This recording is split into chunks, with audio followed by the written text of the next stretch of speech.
मक्खन में से घी बना रहे हैं।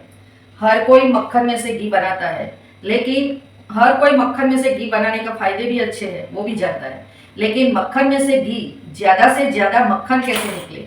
और दूसरा कि कई जगह मलाई को भी गर्म करके फेंट के उसका भी हम गर्म करके घी बनाते हैं और मक्खन में से भी घी बनाते हैं। तो दोनों में से ज़्यादा फायदा क्या है और क्यों फायदा है उसका।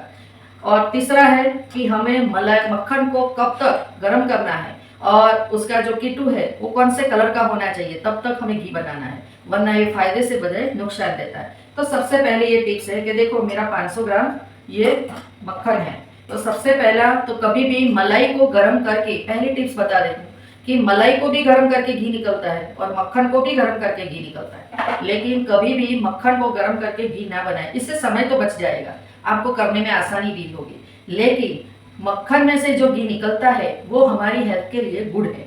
वो हमारे अच्छे गुड कोलेस्ट्रॉल बनाता है हमारे शरीर में।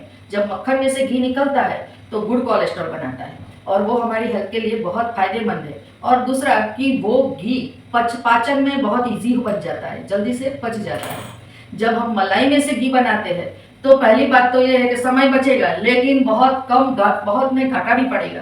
तो जब भी हम मलाई में से घी बनाते हैं तो पाचन में थोड़ा हैवी हो जाता है और हमारी हेल्थ के लिए गुड नहीं है, हमारी हेल्थ के लिए अच्छा नहीं है। इसीलिए कभी भी मलाई को सीधा गर्म करके घी ना बनाए। अब मेरी दूसरी टिप्स है कि मक्खन ज़्यादा से ज़्यादा कैसे निकालें। अभी सर्दियों की मौसम है तो जल्दी से मलाई जमती नहीं है, तो आप मलाई में जामुन डाल के 2 घंटे धूप में रहने दीजिए और 2 घंटे के बाद आप घर में ला दीजिए, अच्छे से जम जाएगी। जमने के बाद इसे फेंटते समय आप 1 चम्मच, ये मेरा 500 ग्राम मक्खन था, मलाई थी, तो इसमें मैंने 1 चम्मच भर के चीनी डाल दी और फिर फेंटा। तो इससे मक्खन ज़्यादा निकलता है, छाछ कम निकलती है, क्योंकि मलाई में से मक्खन जब फेंटे मलाई को तब 1 चम्मच चीनी डालने से मक्खन ज़्यादा से ज़्यादा निकलेगा और छाछ कम निकलेगी। इस छाछ को आप गर्म कर देंगे तो इसमें से भी पनीर निकलेगा, या आप इसमें से कढ़ी बना सकते हो, कुछ भी बना सकते हो, वो छाछ का उपयोग कर सकते हो।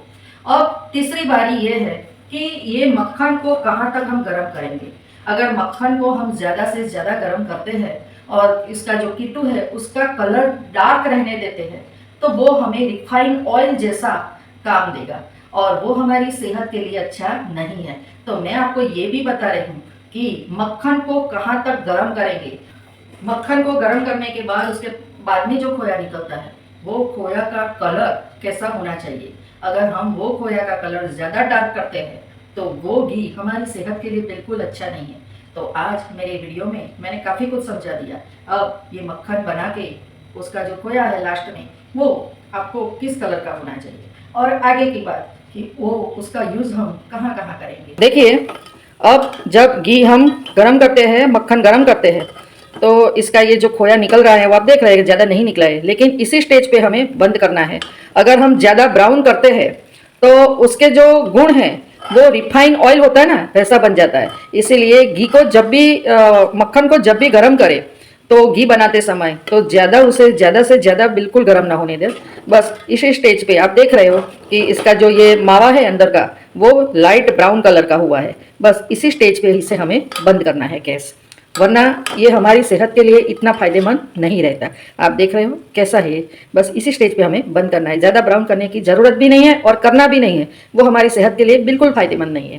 इसे हमने छान लिया है और छानने के बाद इसके टू को हम फेंक देते हैं, लेकिन इसे फेंकना नहीं है, क्योंकि इसको फेंकने के बजाय कई सारी डिशेस या कई सारी वानगी बना रहे इसमें उसका यूज़ होते हैं। गुजराती भाखरी बनाते हैं, थेपला बनाते हैं, परोठा बनाते हैं, हांडवा गुजराती बनाते हैं, पकोड़े बनाते हैं, गुजराती मुठिया बनाते हैं, कई सारी चीज़ों में उसका यूज़ होता है। तो आप इसे फेंके नहीं बल्कि उसका अच्छे से उपयोग कर सकते हो। जहाँ मोड़ की ज़रूरत है तो आटे में इसे मसलने से आटे में टेस्ट भी अच्छा आएगा और इसका यूज़ भी हो जाएगा। तो आपको इसे फेंकना बिल्कुल नहीं है।